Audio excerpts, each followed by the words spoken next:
Welcome to 5 Minutes of X, where the only thing harder than being a mutant is convincing one to join your team.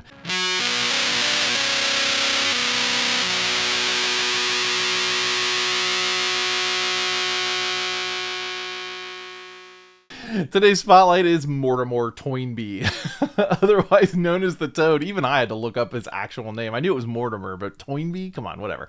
The Toad sticks with Magneto early on, not out of ideology, but out of gratitude. Like the Scarlet Witch, Magneto saves him from a violent mob, and Toad responded by becoming his willing sidekick, his court jester, and all-around human footstool. He follows orders without question, and he really seems to enjoy it.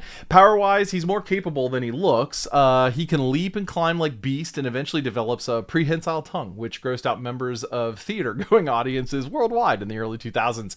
In these early issues, he's written as dumb comic relief, but later writers gave him some brains and a knack for tech. His bond with Magneto doesn't last forever. In time, he gets sick of being treated like a joke. He even lets Magneto die at one point, though Magneto kind of lives anyway. Toad never breaks out as a headliner or has his own book, but he shows up like everywhere. In the Krakoan era, he was tossed in the pit with Sabretooth, which was cruel jail thing for misbehaving mutants at the time. He did escape with Sabretooth, but I don't think he's graced any panels since. This issue starts not in the Danger Room, but with the X-Men graduating. There's a photo shoot, a break from uniforms, and a rare moment of celebration. Professor X announces he's leaving for a while, and that Cyclops will lead the team in his absence. Cut to the Brotherhood, where Mastermind is once again creeping on Wanda. She's not having it, reminding everyone again she's only there to repay a debt to Magneto. Magneto throws a tantrum, something that is becoming all too common. Back at the mansion, Professor X takes Scott to a restricted wing and introduces him to a new device, Cerebro. It detects mutants and sends alerts to his desk in his office. Xavier leaves off panel, and Scott is immediately found sitting behind the desk as he has been promoted to the team leader of the X-Peeps, just while the professor is gone. The rest of the team seems cool with it, but Scott admits he was planning on quitting to search for a cure for his optic blasts. Now that he's in charge, he's changed his mind and will just sit there and brood for a bit. The others go out to celebrate, and I guess for some reason Scott thinks he has to sit there 24/7 waiting for the mutant beep from Cerebro. Then Cerebro beeps! Meanwhile, Magneto visits a carnival where the Blob is performing. Like before, we get these classic Blob antics. He resists an elephant from moving him, and he shrugs off cannonballs. Magneto uses his mental powers, which again he does not have, to break through Xavier's previous psychic block on Blob's brain. Blob remembers that he hates the X-Men, and after a brief struggle with Magneto, Blob agrees to join the Brotherhood. I want to highlight this panel. It is hilarious.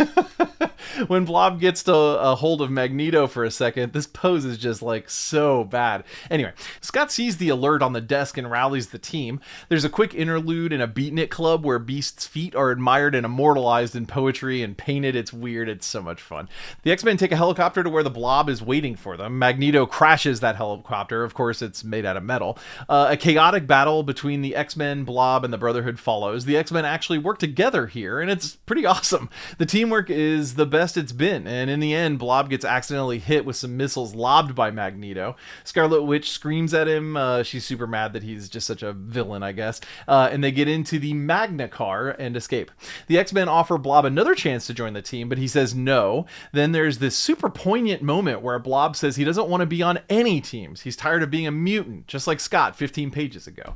As the issue wraps, Scott talks about the 3 types of mutants: the good ones, the bad ones, and the ones who hate being mutants.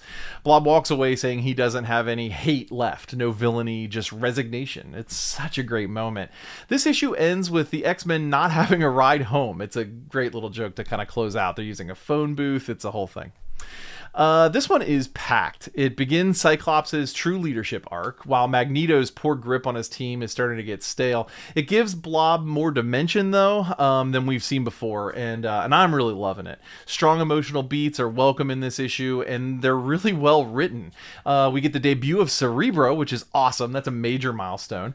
I don't want to get too far into spoilers, but starting here, the X-Men run becomes story after story like this. Pretty good emotions, some good action, great world building.